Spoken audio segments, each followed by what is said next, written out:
bevo.com.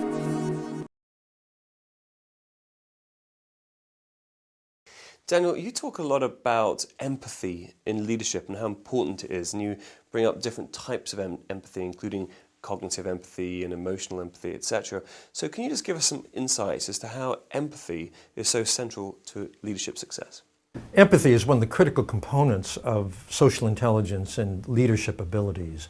But in the conversation I did with Paul Ekman, who's a world expert on empathy in the Wired to Connect series, I realized that there are three kinds of empathy, and each one of them has strengths that are critical for effective leadership, but in different ways. And some of them have liabilities. The first one is cognitive empathy. That means I understand how you think about things. I can see things from your perspective.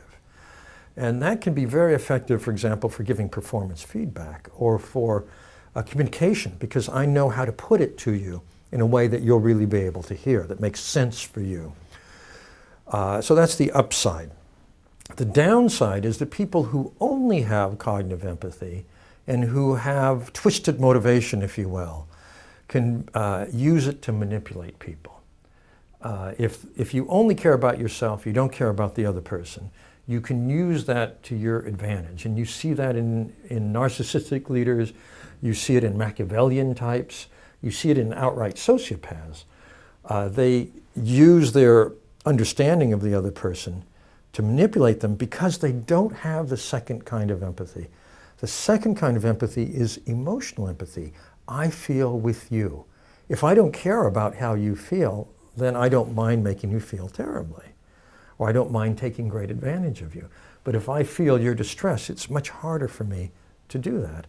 Emotional empathy is also critical for leadership, for any job where you relate to people, client management, sales management, teamwork, because it's the emotional empathy that creates chemistry, that creates the sense of being in rapport with other people, that creates simpatico. And it's in those moments where things go at their best. Top performing teams have this sense of harmony and of emotional connection with each other, for example. So emotional empathy is absolutely critical. However, the downside here is that, for example, if you're the person in HR who has to go around and tell everybody that you're fired, or you're a nurse working in pediatric oncology, and you're all day long you're with children who are in great pain or who are going to die. These are very powerful situations emotionally, and you pick up the distress that other people are feeling. If you can't metabolize that, if you can't manage it yourself, it can lead to a kind of emotional exhaustion, which is a prelude to burnout. And you feel, I've got to get out of this field. I can't do this anymore. So the counter to emotional empathy and what allows you to use it effectively is emotional self-management skills, which is one of the 4 parts of emotional intelligence. Emotional intelligence is self-awareness, self-management, empathy, and relationship skills. So the different components work together.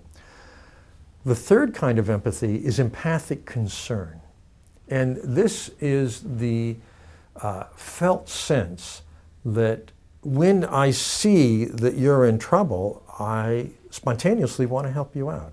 This actually is what makes leaders outstanding. These are the leaders who, for example, take the time to help people develop further strengths.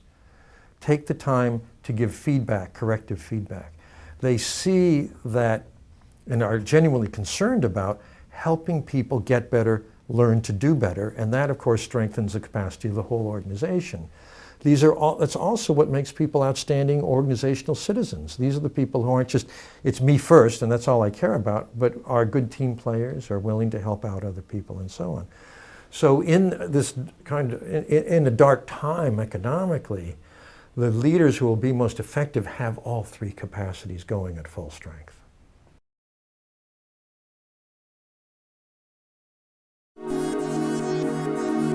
bevo.com